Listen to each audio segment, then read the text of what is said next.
welcome to our second monthly or semi, who knows how often, presentation that Bill and I are sharing. Today is all about aging in place and what that means, and how you can really make your house a home for a lifetime. And we're going to go over a number of things that will help you think about planning ahead. You're in a home now and maybe you want to stay there for the rest of your life. Well, what does that entail? What does that mean? So, and the reason we're talking about our home is really we spend most of our time at home, and maybe more even lately, right, with sheltering in place. And the home is where most slips and falls occur, and slips and falls are the main causes of injury for older adults. So there's Humpty Dumpty. We all know Humpty Dumpty had a great fall, right? Well, there's nothing great about falls.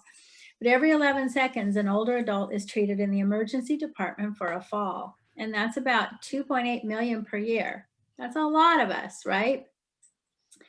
And what you really need to know too is that, it's not just a little slip and fall, but falls are the leading cause of fatal injury and the most common cause of non-fatal trauma-related hospital admissions among older adults. That is still true in the local hospitals I've spoken to. Even with the pandemic going on, this is still very accurate, unfortunately. So we talked about fall prevention last month, and it does relate to aging in place. And then on the next slide, you can see here that if you look, about every 19 minutes, an older adult dies from a fall. And that's about 27,000 people per year dying from falls. And let's reduce that. That's too much, way too much. So anyway, we all know what happened to Humpty Dumpty, right? Well, we don't want that happening to you or to someone you love. And then the last slide here was some statistics, and then we'll get into other things, is the average length of time a senior suffers on the floor, or maybe in the shower or in the garage or the backyard with a medical emergency, not just a fall, is 18 hours. So think about that, 18 hours, right? Just shy of a whole darn day. And that time, sometimes it is days for people. So we're trying to prevent that as well. And then the next slide. Oh, I'm going to stop you there, Dot, and you've got a personal story. Do you mind sharing it? It really kind of ties into this and kind of how you spend your work life. Yes, so I'm a senior safety specialist, and I'm passionate about helping older folks and anyone living alone at any age stay safe, because my mom is one of these statistics. Now, thankfully, it wasn't 18 hours for her, but she lost her balance getting out of bed. She was 85 at the time, and she fell. And she was home alone. She shattered her shoulder and broke her hip.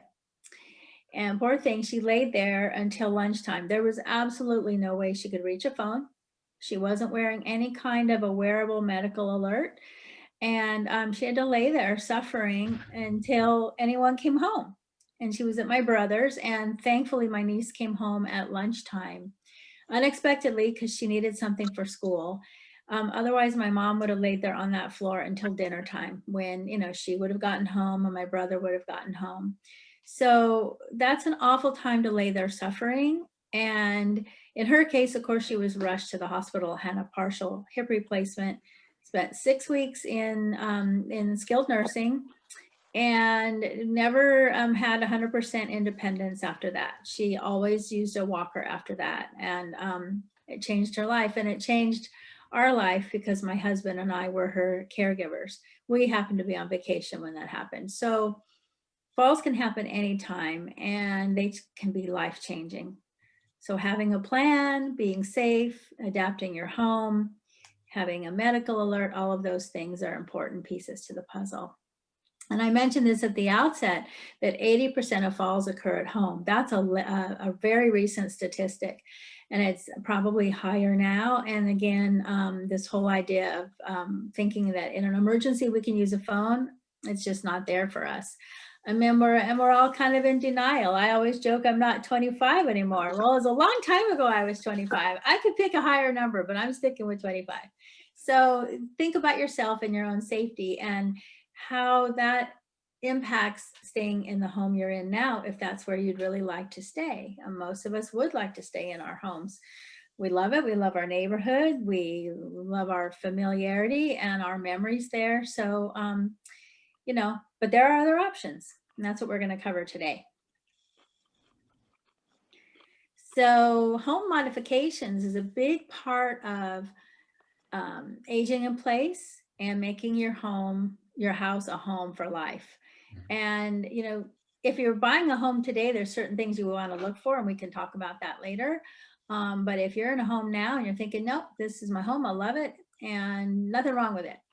So what we want to talk about is then how can you make it safe and livable and adaptable for you as your needs change or your family's needs change. So you've got, we want to look at improving functional performance of your home and yourself. We definitely want to reduce the risk of falling. And by doing all of this, you end up reducing demands on a caregiver. That could be a paid caregiver. My gosh, they're in the neighborhood of $30 an hour, so it can be very expensive. Or a family caregiver, like in my case, where after my dad passed away, my husband and I took care of my mom. So, and we live in my family home, and now I know what needs to be changed, what we managed to get away with for mom, and what was difficult. So these are real world stories.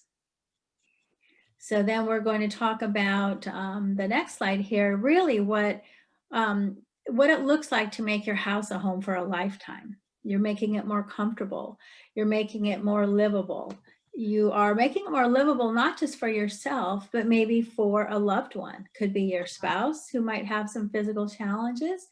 It may be for, you know, a grandparent. It may be for a dear friend. It could be, you know, you may be taking care of your grandchildren. So there's a lot of factors.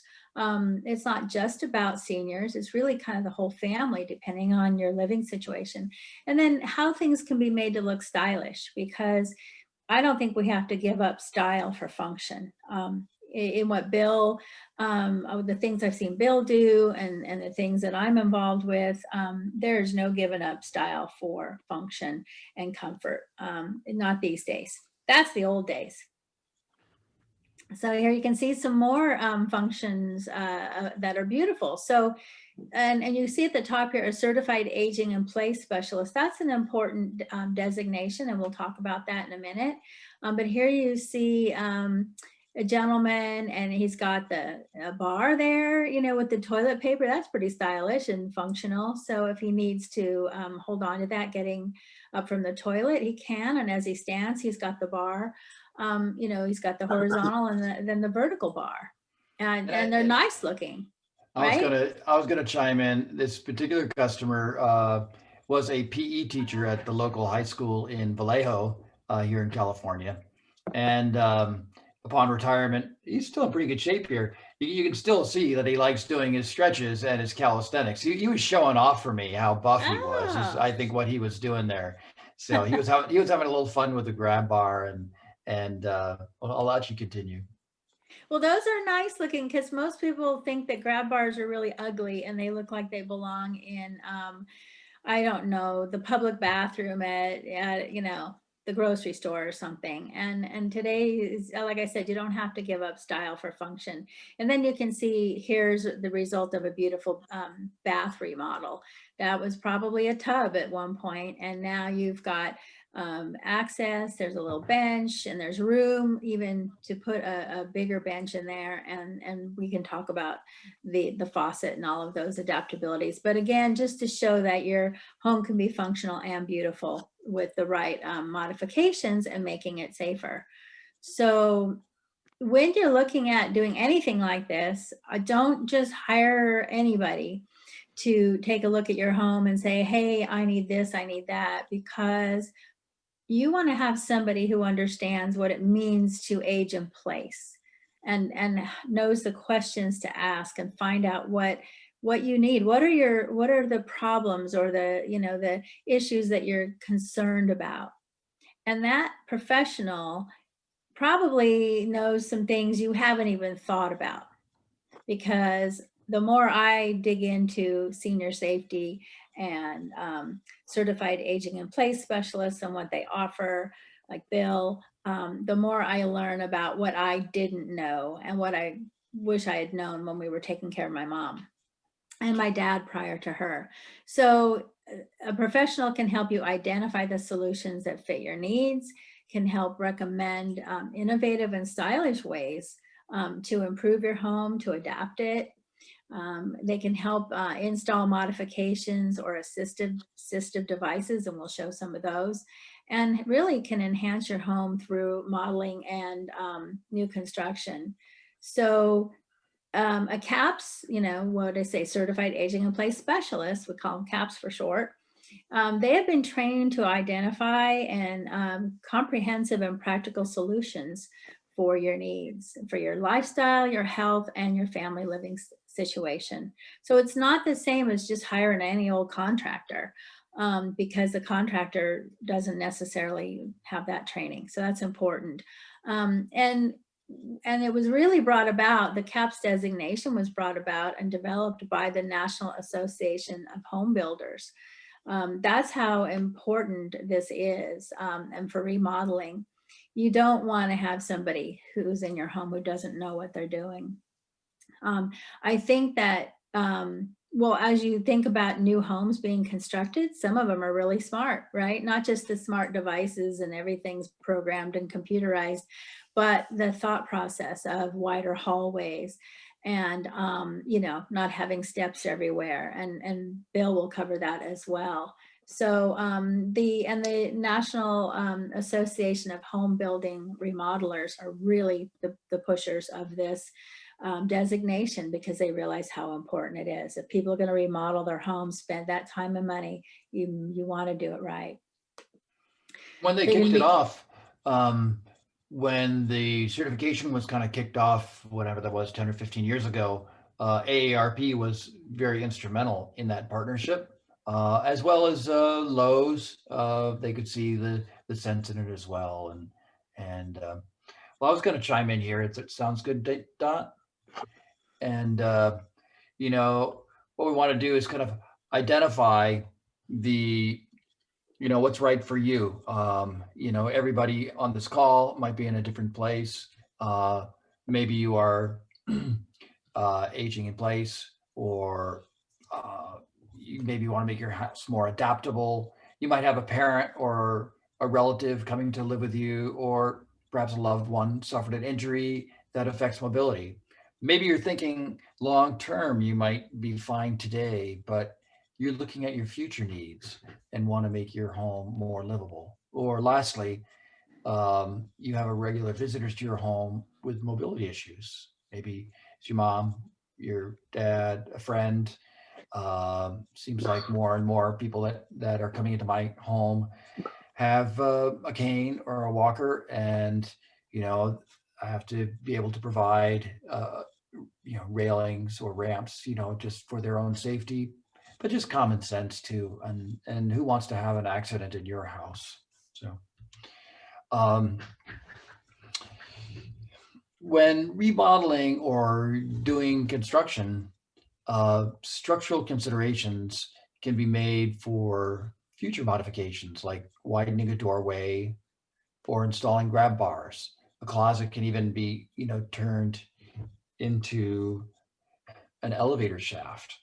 And I'll give you an idea of some of these pictures here.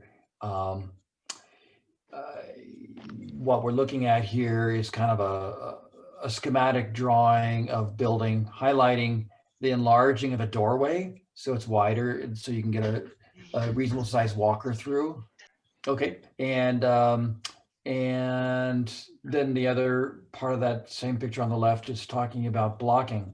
What that is framing material that's kind of placed strategically behind the sheetrock. So at a certain point in time, whether you're going to install a grab bar or a shower seat, that really needs to have some framing to go into.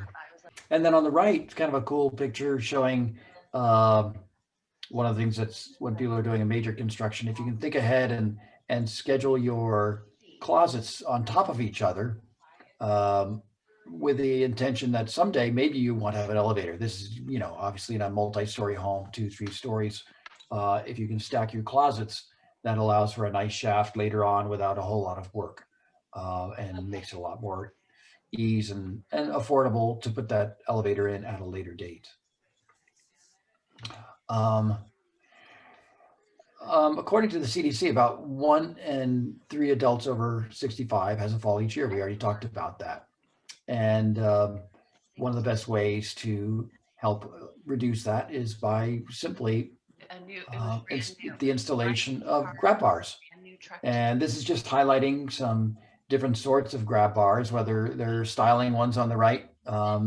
These are actually all shown by Moen on this slide. The ones in the middle are called a concealed screw grab bar, the little plate that wraps around it's kind of like the escutcheon on the bar that covers over the screws. So you're not looking at kind of a mechanical bit, but it also makes it safer and cleaner looking.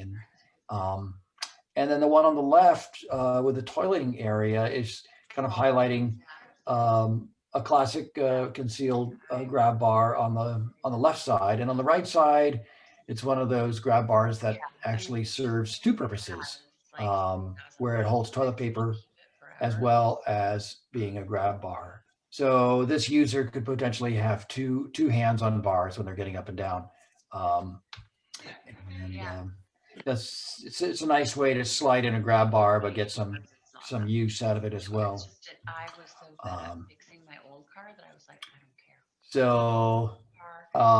Let's see.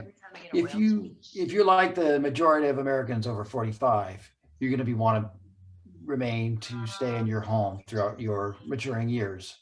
According to AARP, 84% of older homeowners prefer to age in place.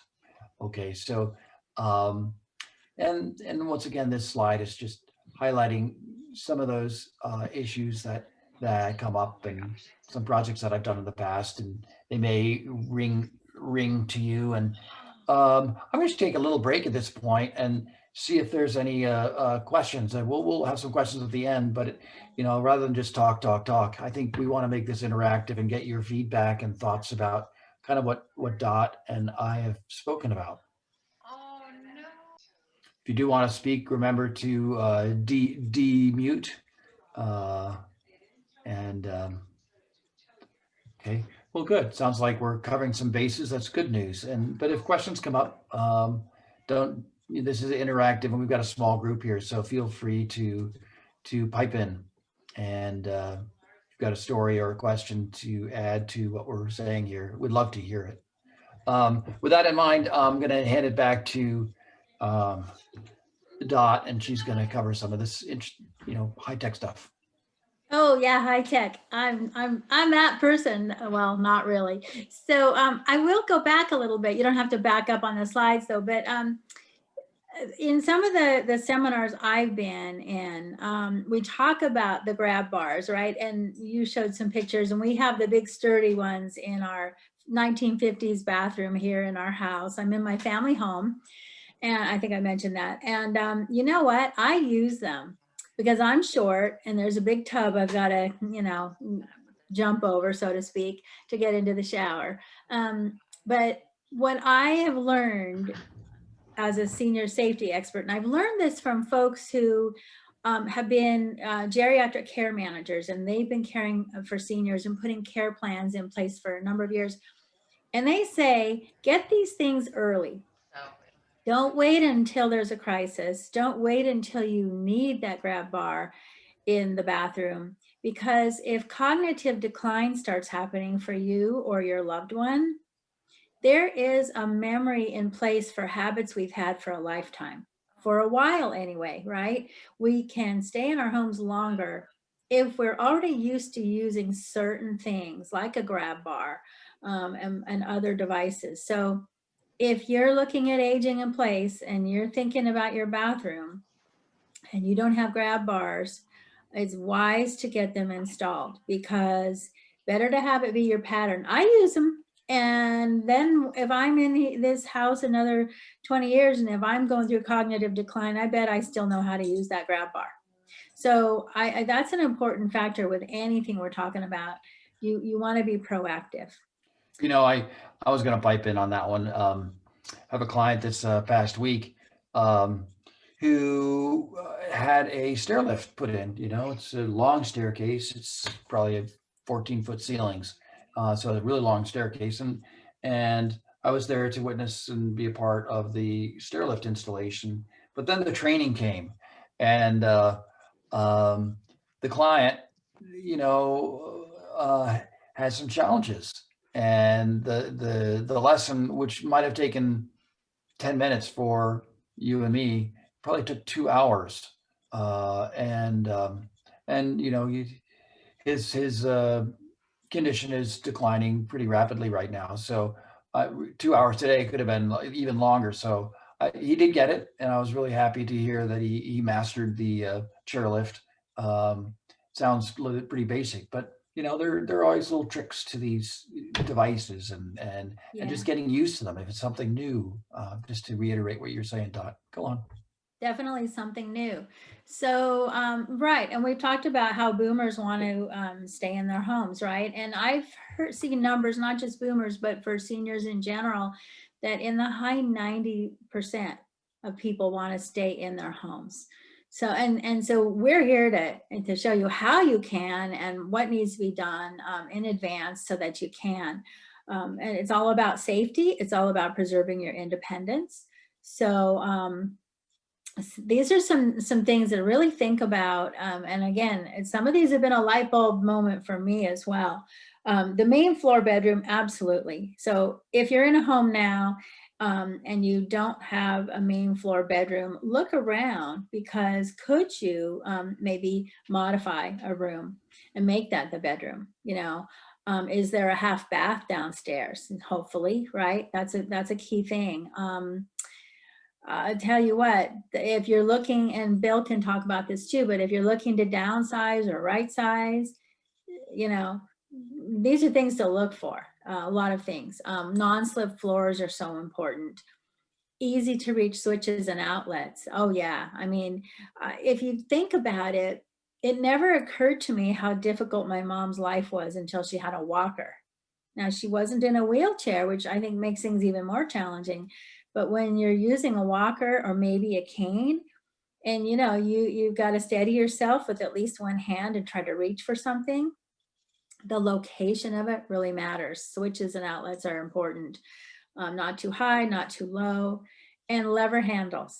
I can feel it in my hands some days, where, especially when I put my hand cream on. Ladies, do you ever have that trouble opening a door because you just put your hand lotion on? I do. And a lever like that on the far right would make a huge difference.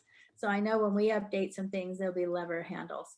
And you know, so lots of people, the majority of people have said they want to stay in their homes, but less than a third of those have even thought seriously about what they're going to need in their homes and in their community, and what they will experience trying to stay there. And so that's a really important thing to think about. Have you thought about it, right? So if we talk about accessible design, what does that mean?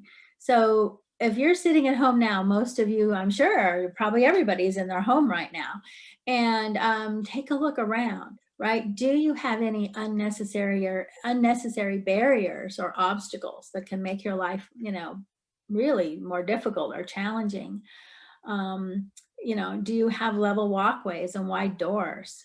So it makes it easy to get in and around with a scooter or a stroller, or easy to move furniture. So you open a space like you can see here in this picture, right? And then getting back to that bathroom on the first floor. Whether it's for you as your needs change, or for accommodating visitors, right? I do know that once my mom struggled, it was harder to visit people. We had to think ahead about everything. So, and then what the heck is universal design, right? So that's all about making your home visitable so that people can enjoy visiting with you. I realize right now we have some restrictions, but it's kind of in the general sense, right? You want to have a, you know, 0-step entrance at the front. or at the back or the side of the house, so somebody can come in and out easily. A wide doorway of 32 inches is ideal. And then, at least a half bath on the main floor, according to AARP. And then I think, Bill, you're taking it from here, right? Yeah, yeah. Universal design is really comes down to the design of products and environments to be usable by all people. It's not just seniors. It's all people to the greatest extent possible, without the need for adaptation or specialized design. Um, but it's also used to help people age in place. Um, and you can see that in these pictures. I mean, some of these pictures don't look anything foreign. I mean, my laundry is at the same place as this. I didn't really think about it, but much better than having to bend over and uh, into the top and so forth. And the kids can get to it as well and do their laundry, and my grandkids can. I like that. On the right hand side, this office workstation is uh, not only good for the children on the far right, but their caregiver grandmother perhaps is able to get her wheelchair underneath the built-in as well. And that's just smart universal design. Um, and we'll see that in some bathrooms too, coming up here.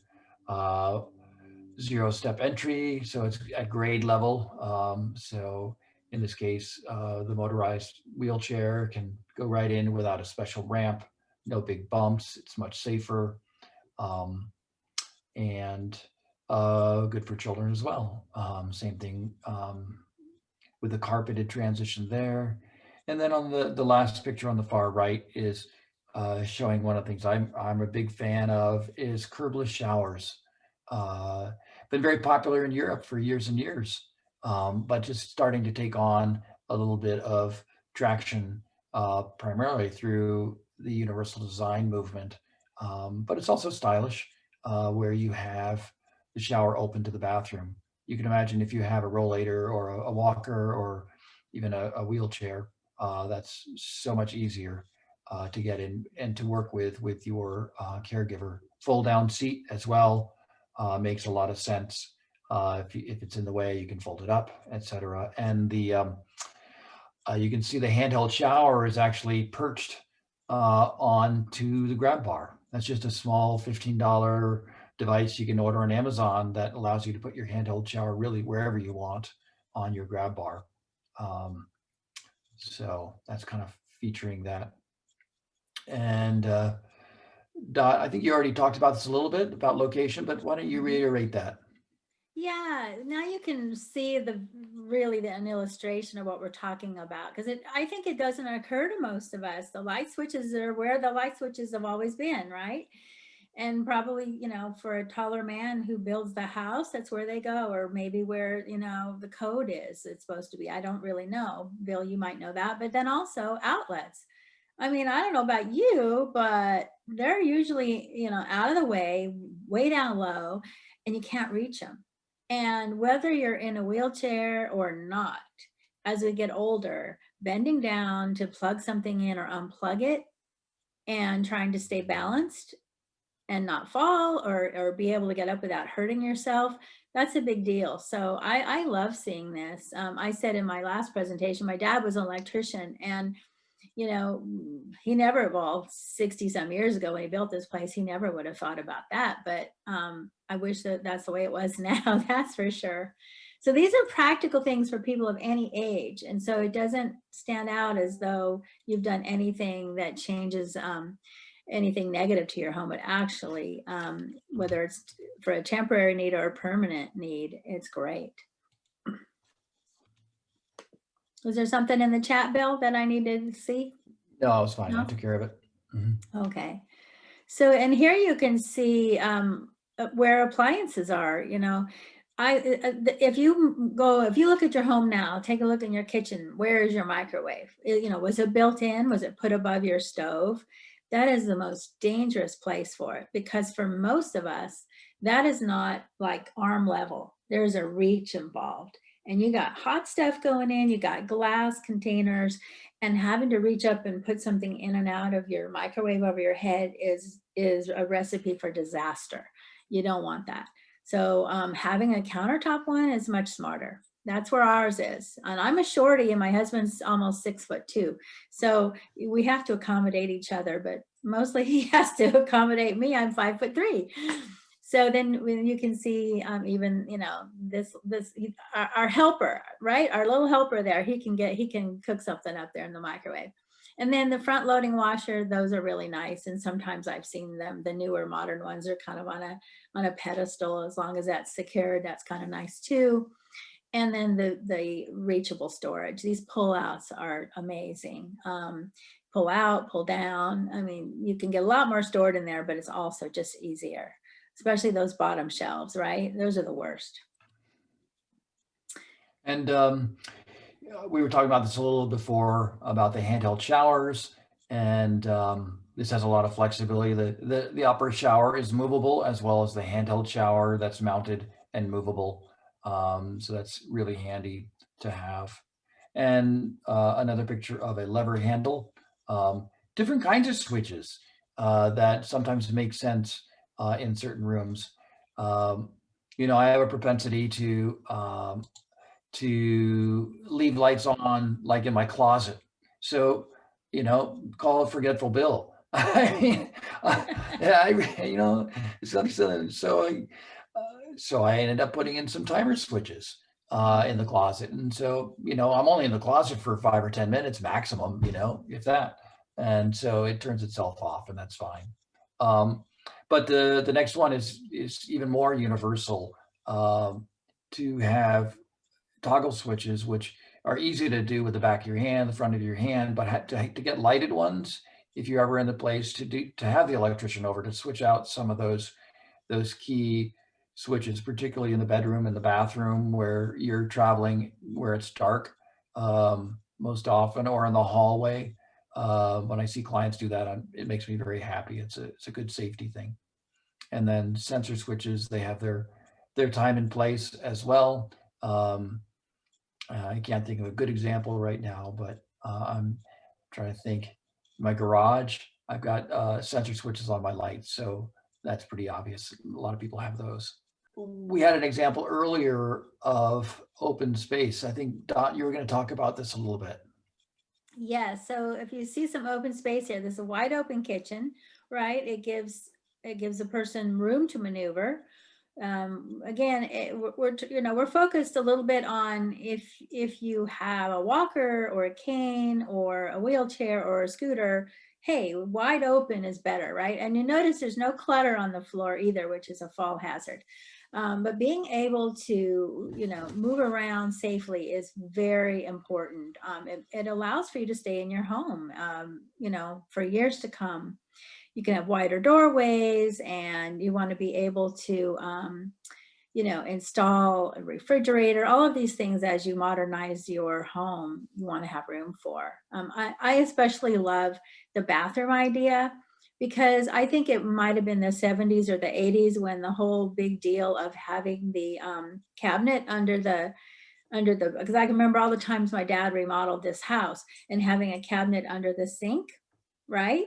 But I think back to the way that our sinks used to be in the house, and that would have been a lot easier for my mom with her walker to be able to get right up to the sink without having a cabinet in the way. So if you look at that sink there, much easier to get close to, and even to, you know, to lean on it if need be. But I think accessibility is so important. A little And factoid. again, oh yeah, go ahead. A little factoid about that under knee sink design. Another aspect of that is the plumbing itself. In universal design, the waistline as well as the water lines have to be wrapped, because, as you know, we lose some of our sensitivity. You could put your knee up against it if you were in a wheelchair, and if there's hot water pouring through there, and burn or scald yourself. And that's another reason why people tell seniors to adjust their hot water down, because as we lose our sensitivity, that can create unnecessary, injuries and so forth. And Bill, I have a question. Would a contractor who isn't a certified aging in place professional, would they would they understand sort of the safety issues that we're talking about? Well, especially Well, thinking about somebody in a wheelchair and then bumping into the hot water, right? Or whether it's hot or not, just bumping into the darn pipe and bruising your knee and hobbling around even more after that. Or if someone is diabetic and has peripheral neuropathy and can't even feel what just happened. I don't think very many of them would know. I go back to my CAPS training, and the most visual or the most impactful day in class was the last day of class, and they went into the classroom, and we had to go through these exercises of putting ourselves in position of being in a wheelchair, being in a walker, having really bad arthritis. That was a pretty funny one. There was a tennis ball and athletic socks on our desk.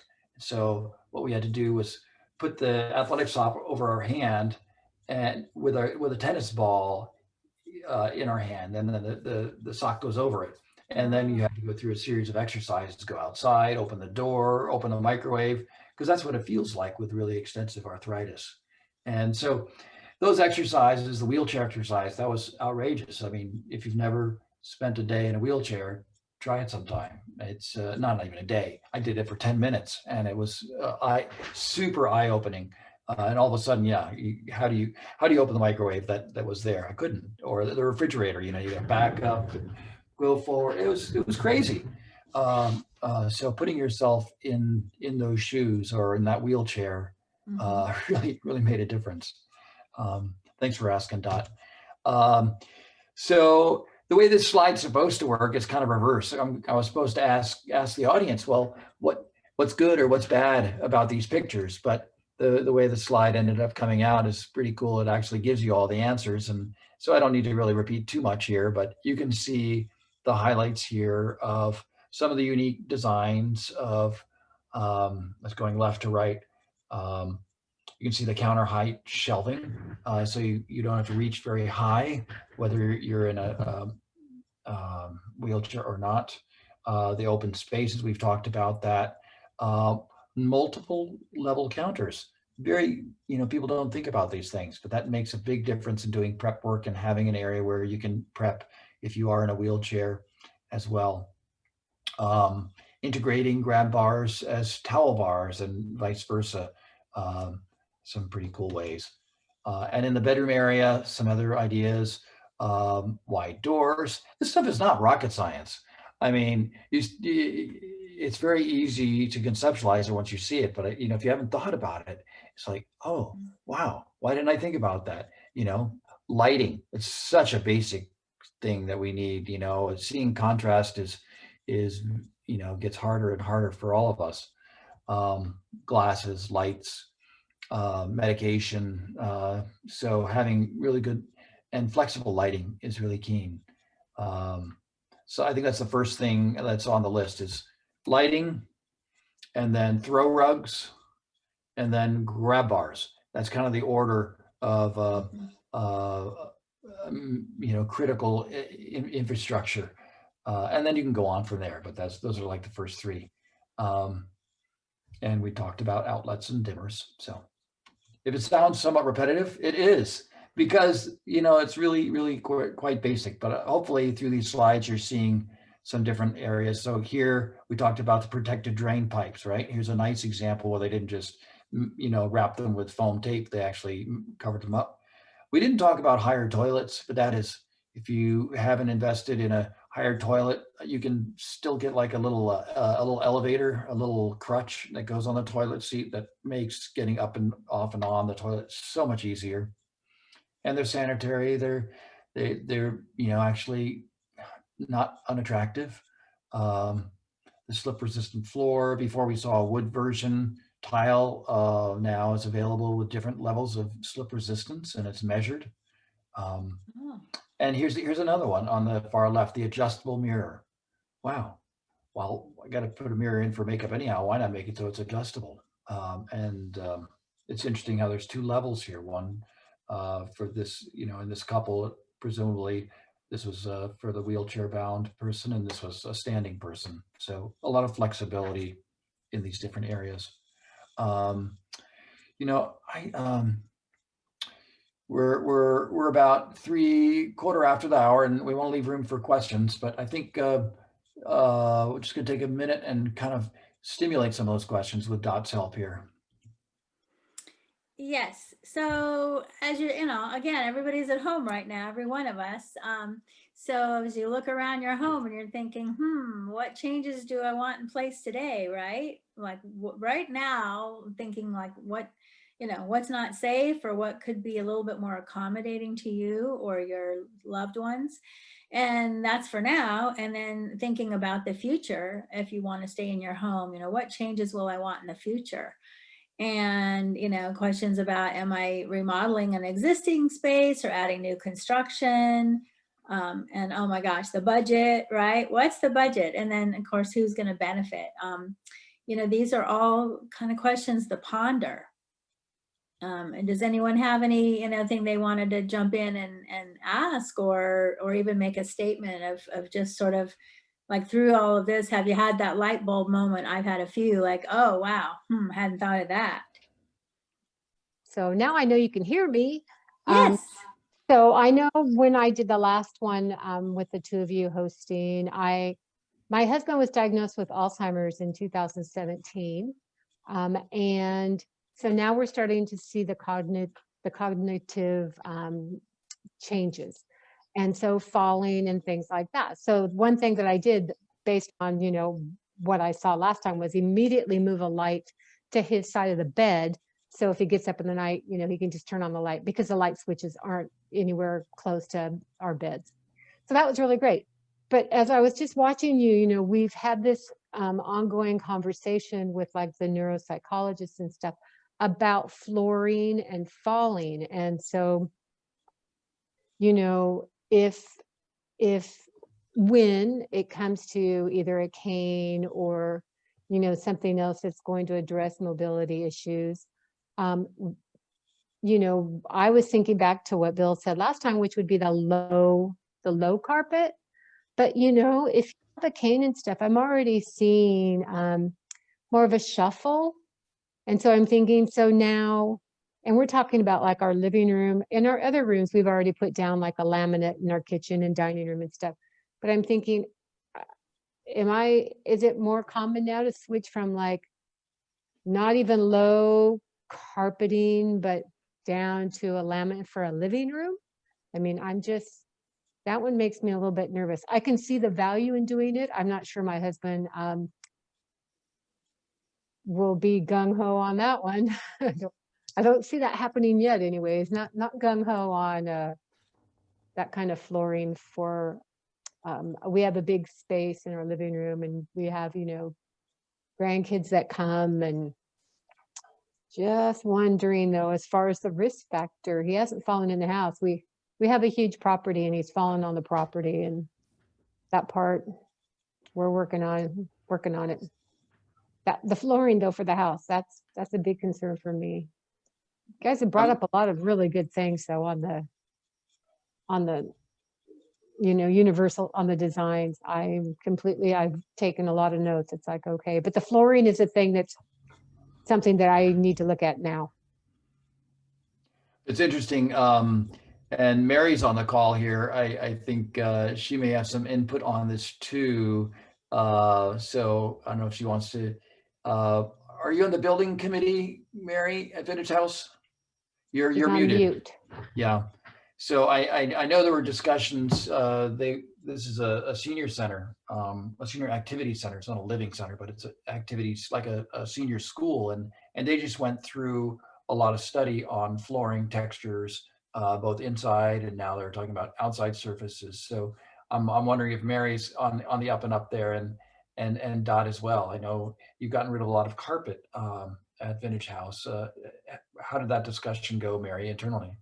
Well, I'll come at it from a personal point of view first. As a sometimes wheelchair user, laminate surfaces are much easier in a wheelchair than they are than carpet, much easier. If you've got somebody pushing you, that's one thing, but if you are the locomotion, laminate is much easier in a wheelchair. In terms of the vintage house, we came to the decision for laminate because the acoustics were better and the maintenance to keep it clean was easier. Mhm. And it also works well as a dance floor. There you go, Okay. Kelly. There you Yeah, go. yeah. Kick up those heels. Yeah. You know, But- I have seen some, in the last few years, the laminate that's coming out now, it looks like wood floors, Mhm. but you know, it's got kind of that softness of laminate. I think about my mom when she fell. She fell in my brother's old condo, which has, you know, the worst carpet and, you know, the concrete underneath it. Mom didn't have a chance because there was nothing soft in that landing. And so I think that matters. I will say that when we, you know, brought her back home from rehab and she was then back in our home, she did really well until she would go scooting down with her walker with the little skis on it to the bedroom, and the hallway and the bedrooms were carpeted. And she would have to lift her walker up a little bit to get over that tiny threshold, right, to the carpet, and scoot her way down the hallway. And I can remember the difference of that for her. One was easy, one was not. Okay. Yep. Yeah, good Yeah. good question. Yeah, and I've been thinking about that one myself, and so to have the different thoughts, I think is just tremendous here. And it would be there's bound to be some studies out there which I'm stimulated to read because it's not one where I usually chime in is the throw rugs. You know, Yes. that's really low hanging fruit. Get rid of the Yes. throw rugs, and well, what am I going to go back with? Well, get rid of the throw rugs. Yeah, pretty much. And then I'm not ready to. It's like, well, when you're ready to, get rid of the throw rugs. Hey, by the way, I got room in my truck. Yeah, get rid of them now. And as far as falling goes, and we can talk offline too, Kelly, if you like, to see if any electronic caregiver devices would be helpful, so that if he falls and can't summon help, maybe we have something that can help. There's also a great resource at the ALZ store, alzstore.com. All sorts of things for folks who are going through some cognitive decline. But anyway, I'm happy to chat with you if you like, you know, offline about safety, and if there's anything that I know of or that I have that could help him be safer and you have some peace of mind. Since you said you have a big property. Yep. We do, with an in-ground pool too. So I really don't want him to just lose his balance. And Oh, no. Yeah. It's a soft landing. yes. Soft landing. That's right. Splash. Yeah. Yep. Well, and if you still have ladders around the house, you might want to think about getting rid of them. I have a client this summer. He was doing something at the retaining wall in the backyard. He's in his 80s, pushing 90, and he fell and broke his pelvis and landed in the pool. Somehow he survived it all and got out of the pool and managed. But his life is probably forever changed. And now, you know, his caregiving team said, oh, no, ladders are all gone. No more of that. You know, in a general sense, as you were talking earlier, Dot, it made me think about one of the statistics I throw out is just kind of in my own bubble are the clients that call me before the fall versus the clients that call me after the fall. That's, you know, like, you know, I think I told my story about my mom before. She had the fall, and it was a very very bad fall, but you know, there's some good came out of it. I ended up starting this business, but and she's fine. She's getting around fine now, but it was a setback. And so the fact that you're thinking about these things now and making these small changes, like putting a light there, There are lights actually that even go under the bed that kind of are very subtle, and or outlet covers that have little LEDs on them that, they're so subtle, and they're not like a night light. It doesn't take up the outlet, and and they just snap in place on the existing outlet. So those are some other ideas that you might be interested in. If you want to reach out, I can get you the trade names for those parts and pieces. Bill, I had a simple suggestion for the gentleman walking on the property, which is to wear a whistle. 3 blows on a whistle will summon help more quickly than yelling your lungs out. People recognize that a whistle means pay attention. I learned that at RV rallies with other seniors, because yelling for help doesn't do that much good, but 3 blows on a whistle alerts people to step back and make room for the person to get help. Oh, good point. I like Good point. Yeah, I carry a whistle on my keychain. I wasn't really sure why, but now I'm reminded why I have always got my keys, but I always have a whistle. That was so you could whistle while you work or drive or Yeah, something. Yes, yeah. I knew that was coming. I know, sorry. These are great conversations. This is what we really love, to chat in, real time, real people, sharing ideas and challenges and so forth. Oh my gosh, what have you got there, Bill? So let's see. So yeah, so taking the next step. What the heck does that mean? Next step, hiring a knowledgeable certified aging in place specialist and senior safety specialist professional to help you evaluate your home and to anticipate future needs. Of course, make sure you hire somebody with the training and expertise so you don't have to fix what they did wrong because they didn't understand what aging in place means and what universal design is, or safety in general. It's one thing to do something to code. It's another to have a clue about the family you are helping. And it's all about adaptation and solutions. So yeah, and make a list of the improvements, your wish list, right? Things that you think are most important, things that you really worry about at your home, for yourself or your loved one, and, schedule a time to do a walkthrough with a professional, and find out what the customers are saying about that person, right? Referrals, testimonials really matter. And you can also visit nahb.org/CAPS. So that's the National Association of Home Builders organization, and then the Certified Aging in Place Specialist. Those are really important things. I see, yeah, so Bill, those steps there, I see.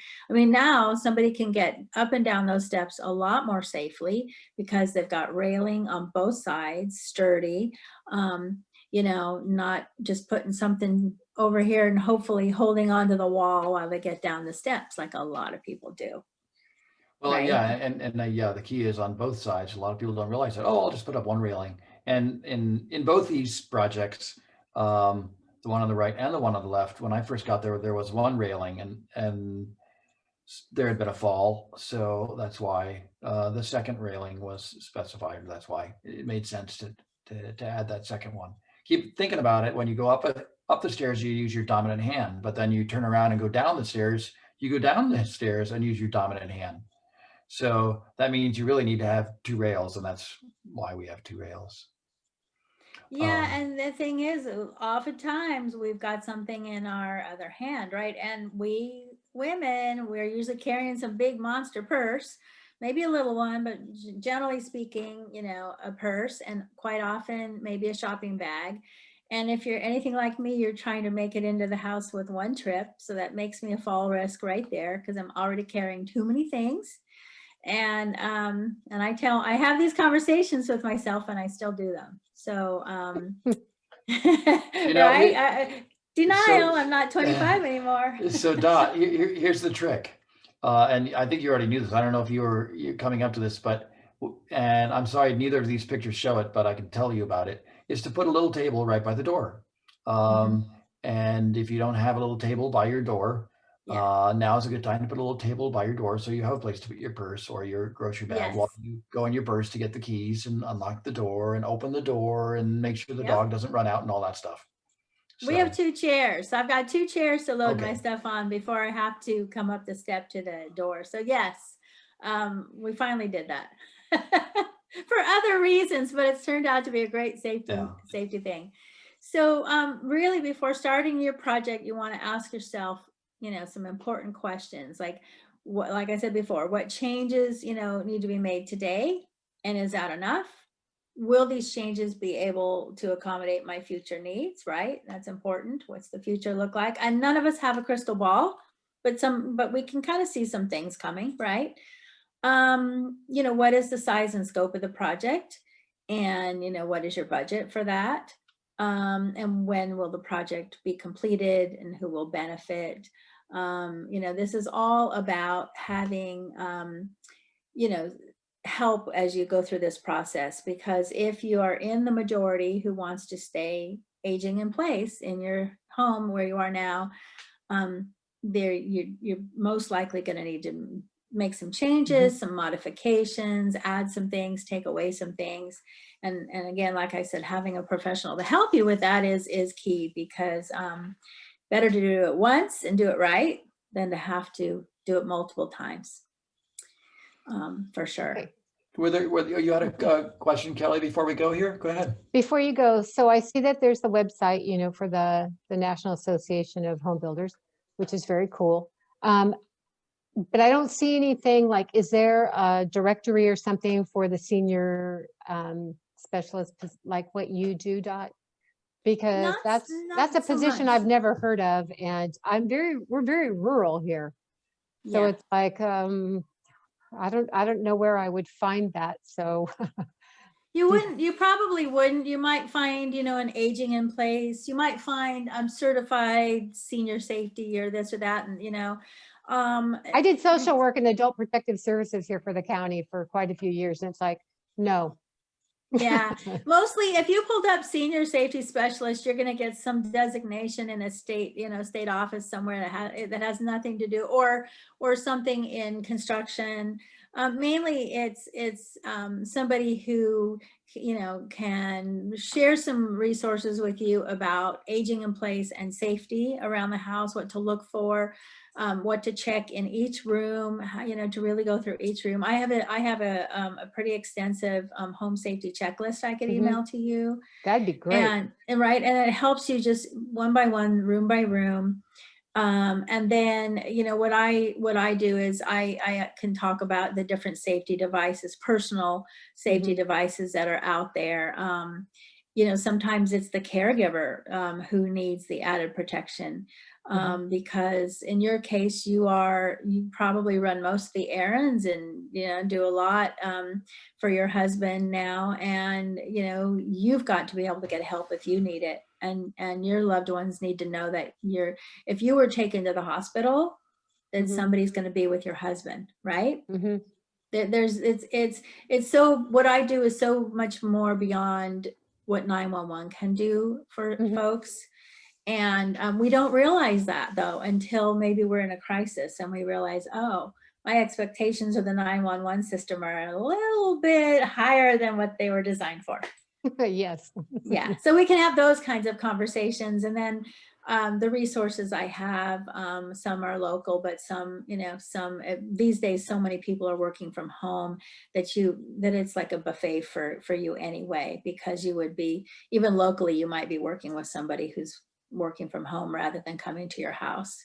I know, Bill, you're in the community. You're still out making house calls quite a bit, right? I don't actually house calls so much. I do a lot of virtual calls, and then we pretty much get everything squared away. And I spend a lot of time doing Zoom calls with customers and helping them kind of get through the questions and give them the answers. And then when I go out, it's pretty much put my mask on and maybe just touch on things briefly. because I want to, limit my exposure at that point, Mhm. and we've already had all those conversations. Well, we should wrap things up here. And want to thank everybody for coming. And I've got a little song to play us out here. I don't know how appropriate it Thank is, you. but Hey, Bill. Before you play us a song, got a Yes, quick Dan? question for you. I have a friend that really should view the fall prevention webinar. Do you know when the recording will be posted? Any day. I just got the edit back. So thanks, Stan. Awesome. So if you email me, I can double check to make sure you get it if it doesn't go on the Vintage House site, but it should be on the Vintage House site in a little while. But I do have it on, I think it's going up on my site like today. So Great. shoot me an email. Bill at Bay Grab Bar, and I'll be sure to make sure that gets to you. Thanks for asking. Thank you. Yeah.